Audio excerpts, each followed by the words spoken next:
जय हिंद दोस्तों, कैसे हो आप लोग। उम्मीद है बहुत बढ़िया होगा और बढ़िया से पढ़ाई लिखाई चल रहा होगा आपका। तो आज हम पढ़ने वाले हैं प्रॉफिट लॉस का जो है आपका 6वां पार्ट पढ़ने वाला है। और आज ये मैं पार्ट बहुत बढ़िया तरीक़े से समझाऊंगा। जो वस्तु होते हैं, यानी कि वस्तु हमने देखे होते हैं कि इतने वस्तु में इतने रुपया बेचता है और इतनी वस्तु में इतने रुपया बेचता है, तो उससे क्या प्रॉफिट होती है, क्या लॉस होता है, हम ये वाले क्वेश्चन में पढ़ेंगे। लेकिन उससे पहले मैं आपको एक चीज़ बताता रहा हूँ कि अगर आप भी कभी भी आप तैयारी कर रहे हो ना, तो आप डीमोटिवेशन होकर तैयारी मत करो। मोटिवेशन होना चाहिए आपका अंदर फुल, ठीक है। तभी आप तैयारी करोगे, तभी आपको अच्छे से चीज़ें जो है समझ में आएगी। इस बात को आप समझ रहे हो तो ठीक है। जैसे यार ऐसी परिस्थिति आ जाती है, जैसे आपके घरों में ऐसी परिस्थिति आ जाती है, आपके परिवार में ऐसी परिस्थिति आ जाती है, उस परिस्थिति को देखते हुए जो है आप अपने आगे बढ़ने का कदम उठाएं, फिर जाकर जो है सफलता आपका जो है, जब सफलता मिलेगी तो लोग बहुत खुश होंगे, ठीक है। अरे यार ये सोचो कि यार सुख में तो सब कोई साथ देता है, सुख में तो सब कोई साथ देता है, लेकिन जो बंदा दुख में साथ देता है ना, वही पूजनीय होता है। इस बात को आप हमेशा ध्यान बनाए रखा, ठीक है। तो कोई डर नहीं, अगर मोटिवेशन चाहिए तो मोटिवेशन भी दे सकते हैं ना। कबीरदास का एक दोहा है, आपने सुना होगा कि कबीरा हरि रस यो पियो बाकी रही न चाकी, पका कलश कुम्हार का बहुरी नहीं उठा की। कबीरदास जी कहते हैं कि मैंने प्रभु का प्रेम का रस इतना इस प्रकार पेट भर कर पिया कि संसार की सारी थकान जाती रही, अर्थात जन्म मरण का चक्कर समाप्त हो गया। जैसे कुम्हार का घड़ा आवे में एक बार पक जाता है तो दोबारा आवे में नहीं चढ़ाया जाता, इसी प्रकार जो है अगर प्रभु का सच्चा प्रेम अगर किसी भक्त को मिल जाता है ना, वो मोक्ष की प्राप्ति हो जाता है उसकी। तो आपका जो है मोक्ष की प्राप्ति कब होगी? जब आप सफलता पा लोगे, यानी कि आपका गवर्नमेंट जॉब लग जाएगा, तो सारे लोग खुश होंगे। उस दिन सोचो कि जिस दिन मैं सफलता होऊंगा, उस लिस्ट में मेरा नाम होगा, कैसी फीलिंग होगी आपका। तो इसी नए अंदाज से पढ़ाई चालू करेंगे। अब आज प्रॉफिट लॉस का 6वां पार्ट पढ़ना है, तो हम पहले क्वेश्चन करते हैं, उसके बाद बातें करेंगे लास्ट में आपसे। चार, ठीक है।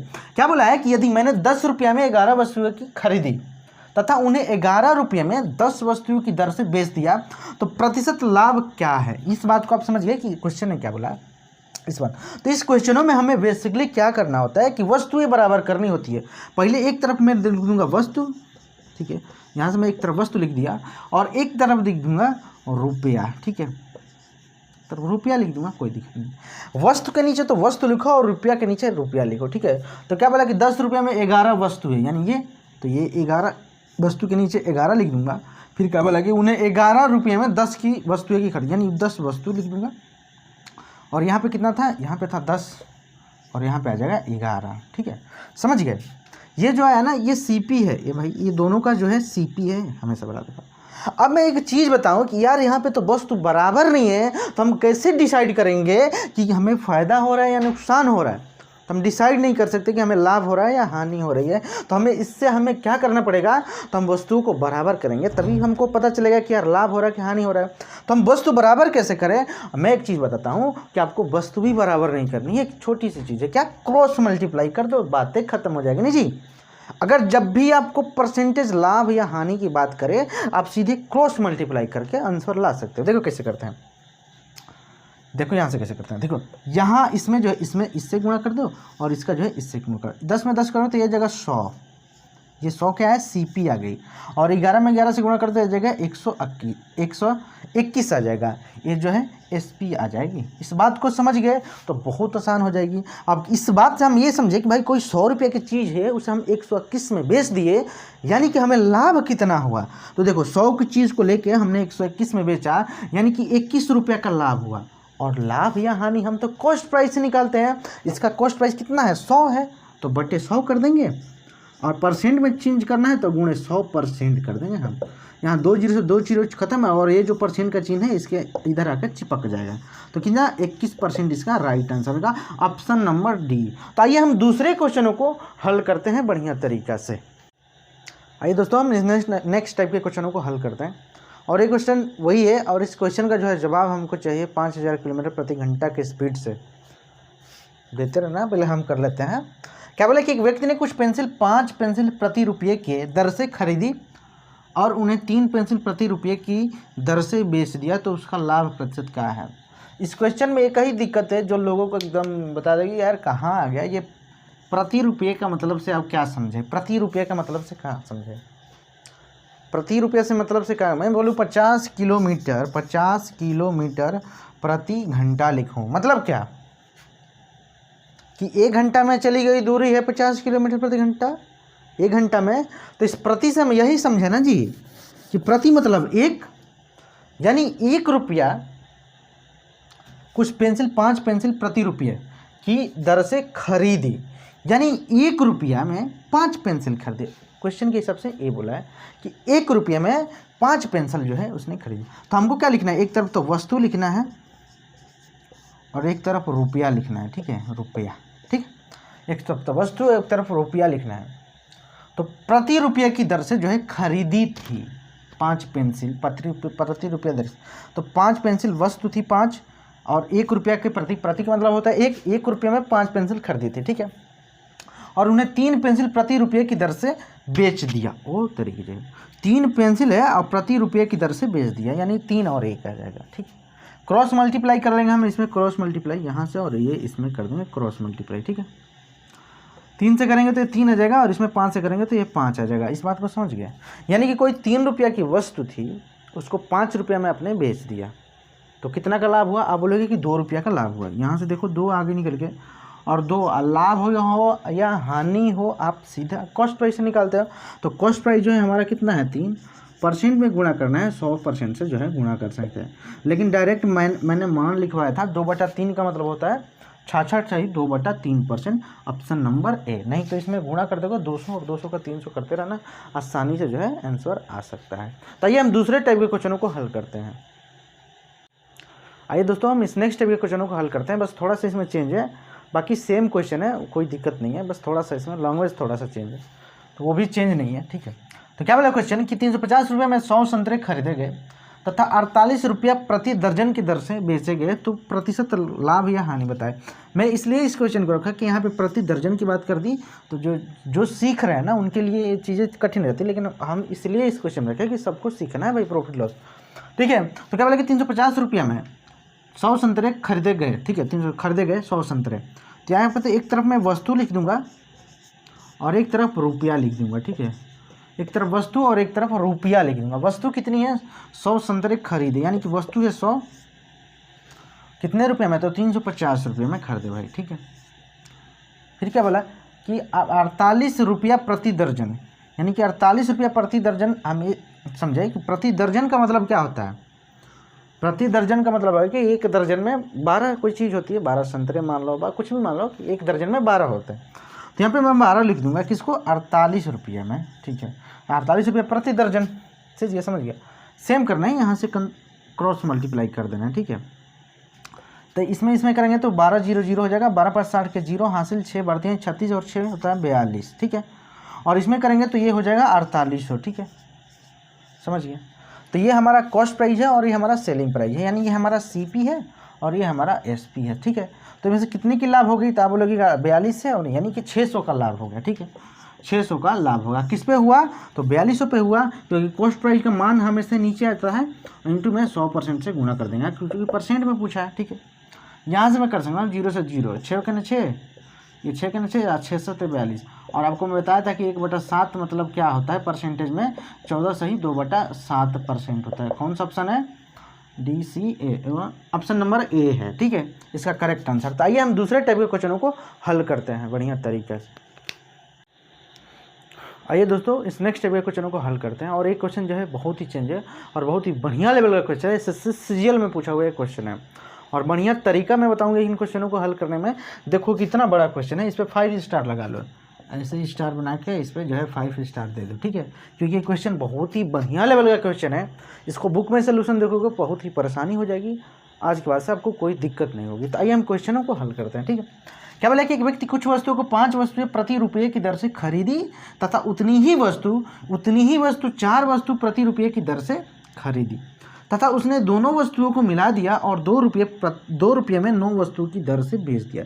इस सौदे में उसे 3 रुपये की हानि हुई, तो कुल कितनी वस्तुओं को उसने खरीदी। क्वेश्चन है, तो हमें क्या करना है कि एक तरफ तो वस्तु लिखना है और एक तरफ रुपया लिखना है, ठीक है, एक तरफ रुपया लिखना है, ठीक है। क्या बोला कि 4 वस्तु, तो 4 वस्तु लिखना प्रति रुपया, यानी कि 1, ठीक है, भेज दिया, ठीक है। फिर क्या बोला, अरे तो पहले वाला का नहीं लिखा, चलो पहला लिख देता है। क्या बोला कि 5 वस्तु को, तो पहले लिख देंगे 5 और प्रति मतलब 1, और दूसरी को 4 और प्रति मतलब 1, समझ गए। कि 5 वस्तुओं प्रति रुपये की दर से, यानी प्रति का मतलब होता है एक, यानी 5 वस्तुएं, यानी कि वस्तुएं मतलब वस्तु हम लिखा है तो वस्तु इधर आ जाएगी और रुपया इधर चला जाएगा। इस बात को समझ गए। लेकिन क्वेश्चन क्या बोला है, इसका बैकबोर्ड कहाँ है भाई, खोजता है ना कि रुपये की प्रति दर से खरीदी तथा उतनी ही वस्तु, यहाँ पे पकड़ा गया कि भाई उतनी ही वस्तु की बात की है, यानी कि वस्तु बराबर है इस केस में। लेकिन यहाँ पे तो वस्तु हमारी अलग अलग है, कोई बात नहीं, हम बराबर करेंगे। अब बराबर अब कैसे करें, इधर मैं 4 से गुणा कर दूं और इधर मैं 5 से गुणा कर दूं तो क्या बराबर हो जाएगी? या आप एलसीएम ले लो 20, और 20 बनाने के लिए इसमें कितनी कितनी से गुणा करने की पड़ेगी, तभी भी उतना ही आपका आएगा। तो ऊपर 4 से कर दिया, नीचे 5 से कर दिया, यानी कि वस्तु बराबर कर दी। जब इधर मैंने 4 से किया तो इधर भी 4 से करना पड़ेगा और इधर भी 5 से करना पड़ेगा। अब देखते हैं क्या आता है। ठीक है, यह तो अगर 20 और ये भी जाएगा 20 और ये जाएगा 4 और ये जाएगा 5, यानी कि अब आते हैं क्वेश्चन पर। क्या बोला है कि 4 वस्तु की दर से उसने जो है रुपये की दर से खरीदी तथा उसने दोनों वस्तुओं को मिला दिया। अब यहाँ से भी एक चीज़ हमें पकड़ के आई कि भाई वस्तुएं दोनों वस्तुओं को मिला दे रहा है, तो हम भी क्या करें, मिला देते हैं। तो यानी हम कैसे मिलाएं, तो इसको मैं जोड़ दूंगा, ये 20 जोड़ देंगे तो हो जाएगा 40 वस्तु और जो है ये आ जाएगा 9 रुपये, यानी 9 रुपये में 40 वस्तु की बात करते हैं। ये जो है हमारा सीपी है और ये हमारा एसपी है। अभी भी समझ में आ रहा है कि 40 रुपये में 9 रुपये में 40 वस्तु की दर से जो है इसने काम किया। तथा उसने वस्तुओं को मिला दिया और 2 रुपये में 9 वस्तु की दर से बेच दिया। 2 रुपये में 9 की वस्तु की दर से बेच दिया, यानी तो मैं रुपया लिखूंगा इधर, अभी मैं इधर लिख देता हूँ क्योंकि इधर दिख रहे हैं। तो यहाँ पे वस्तु थी हमारी और यहाँ पे रुपया था, नीचे हमारा आया था 40 और 9 आया था। ठीक है, क्या बोला कि उसने दोनों वस्तुओं को मिला दिया, हमने भी मिला दिया, 20 जोड़ दिया तो 40 हो गया। 4 5 9, 4 और 5 जोड़ दिया तो 9 होता, हमने तो मिला दिया था। ठीक है, लेकिन क्या बोला है कि और 2 रुपये में 9 वस्तु की दर से बेच दिया। अब यहाँ पे सीपी कर रहा है या एसपी कर रहा है, यहाँ पे बेच रहा है, यानी कि एसपी की बात कर रहा है। क्या बोला है कि 2 रुपये में, तो रुपये के सामने मैं 2 लिखूंगा और वस्तु के सामने कितनी वस्तु बेच रहा है, तो 9 वस्तु की दर से बेच दिया। तो यानी कि 9 वस्तु की दर से बेच दिया, 9 वस्तु की दर से बेच दिया। इस सौदे में उसे 3 रुपये की हानि होती है।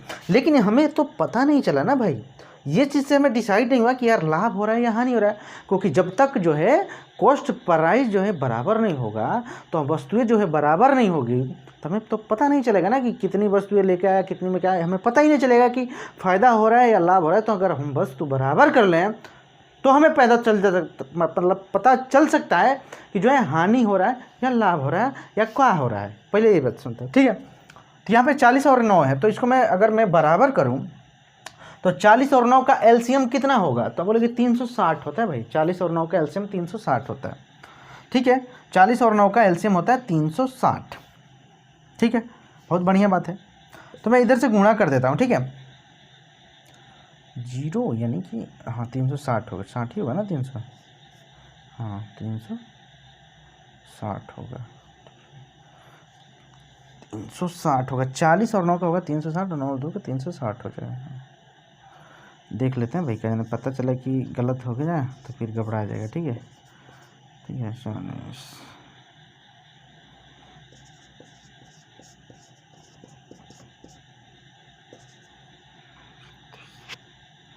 ये हो गया। हाँ अभी का देख लेते हैं ना,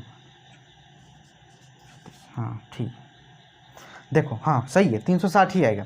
तो मैं 40 से अगर करूँ तो इसको मैं 360 बनाना है, तो मैं इसमें 40 का गुणा कर दूँ और इसमें मैं 9 का गुणा कर दूंगा। ठीक है, तो इधर भी जब 40 का गुणा किया तो इधर भी 40 का गुणा कर दूंगा, इधर भी मैं 9 का गुणा कर दूंगा। बात समझ गए? इसका एलसीएम 360 आया। एक बार मैंने ऐसे लिया था, एक बार लेकिन चेक करिए, क्योंकि 40 और 9 था तो पता नहीं इधर भी हो जाती, लेकिन मैंने एक बार चेक कर लिया कि भाई उतना ही था, तो हाँ उतना ही है। ठीक है, तो इसके लिए थोड़ा टाइम लग गया, इसके लिए सॉरी, कोई बात नहीं।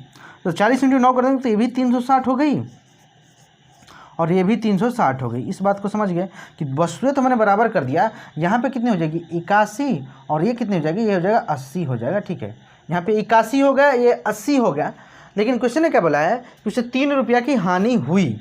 ठीक है, 3 रुपये की हानि हुई, लेकिन क्या है कि कोई चीज़ 81 में थी, 80 में उसको बेच दिया, तो यहाँ पे तो 1 ही रुपया की हानि हो रही है। लेकिन क्वेश्चन ने बोला कि 3 रुपये की हानि हो रही थी, 3 रुपया के यहाँ है, उसे 3 रुपया की हानि हुई, तो 1 के बराबर हो जाएगा 3। ठीक है, यहाँ तक समझ गया। तो उसने क्या बोला कि तो कुल कितनी वस्तुएं उसने खरीदी थी, अरे कुल कितनी वस्तु थी रे, 360 थी, 360 थी। तो मैं 3 × 360 कर दूंगा, यहाँ से आंसर हमारा आ जाएगा 300 एंड देन छतरी 18 के 8 आ जाएगा और तितली का 9 और 1 10 आ जाएगा। 1080 इसका जो है करेक्ट आंसर होगा। ऑप्शन नंबर कौन सा? Option number D. ये क्वेश्चन बहुत ही तरह। आइए दोस्तों, ये हमारा लास्ट क्वेश्चन है और ये हमारा अंतिम है। इसके बाद हम कल पढ़ेंगे, बहुत बढ़िया बढ़िया क्वेश्चन लेकर आएंगे। लेकिन ये जो क्वेश्चन है ना, ये चेंज है, ये टाइप ही चेंज है भाई। वो टाइप में सिर्फ 3 क्वेश्चन बनते थे, वो तीनों मैंने करा दिया है। और ये जो है टाइप इसका चेंज है। और जो है प्रॉफिट लॉस से क्वेश्चन अगर बनने की संभावना होती है, वो इन्हीं क्वेश्चनों में से बनने की संभावना होती है। तो आइए हम पहले क्वेश्चन हल करते हैं, फिर बातें करेंगे ना आपसे। क्या बोला कि एक व्यक्ति 34 रुपये में 8 संतरे की दर से खरीदता है और उन्हें 57 रुपये में 12 की संतरे की दर से बेच देता है, तो 45 रुपये लाभ कमाने के लिए कितने संतरे उसे बेचने होंगे? हम क्वेश्चन ने जो है ये डिमांड किया। तो ठीक है, हम करते हैं क्वेश्चन को हल। एक तरफ तो लिखेंगे वस्तु और एक तरफ लिखेंगे रुपया। ठीक है, समझ गए? एक तरफ वस्तु और एक तरफ रुपया लिखेंगे। रुपया के सामने लिखेंगे 34 और वस्तु के सामने लिखेंगे 8। ठीक है, क्योंकि 8 संतरे की दर से खरीदता है और 34 रुपये में, तो रुपया के सामने रुपया और संतरे के सामने वस्तु के सामने वस्तु लिख देंगे। फिर उन्हें 57 रुपये में, रुपया कितना है 57, 57 रुपये में 12 संतरे की दर से बेच देता है, यानी वस्तु कितनी है 12। लेकिन एक चीज़ हमको क्या हो गया कि गड़बड़ा गया, यहाँ पे भी वस्तु हमें बराबर करनी होगी, तभी तो हमें पता चलेगा कि यार वस्तु ही बराबर होगी, तभी तो हम पता करेंगे कि हाँ लाभ हो रहा है या हानि हो रहा है, कि क्या हो रहा है, कि कितनी और बेचे तो कितना लाभ होगा या हानि होगी, जो भी होगा हम करेंगे क्वेश्चन। ठीक है, तो 8 और 12 है, इसको हमें बराबर करना है। तो क्या करेंगे हम? इसका एलसीएम होता है 24। ठीक है, इसका एलसीएम होता है 24। तो एलसीएम छोटा है तो छोटा से हम गुणा करेंगे, तो ये गुणा भी छोटा छोटा हो जाएगा। नहीं तो क्या करना है, 12 का ऊपर गुणा कर दो और 8 का नीचे कर दो, लेकिन ये मल्टीप्लाई थोड़ा ज़्यादा हो जाएगा, इसलिए मैंने एलसीएम ले लिया 24। उसी में पिछले वाले क्वेश्चन में मैं इसलिए एलसीएम लिया था ताकि चीज़, नहीं तो बड़ा हो जाता है ना। ठीक है, तो कर लेते हैं क्या जाना। देखो, यहाँ पे मेरे को 24 बनाना है, तो यहाँ पे मैं 3 से गुणा करूँगा और यहाँ पे मैं 4 से बोल रहा हूँ, यहाँ पे मैंने 2 से गुणा करूँगा तभी तो 24 बनेगा। तो बोलेंगे हाँ जी, और यहाँ पे मैं 3 से गुणा कर दूँगा। ये 2 लग रहा है कि यार इसका कुछ किया लग रहा है, इसको गोली मार देंगे ना हम।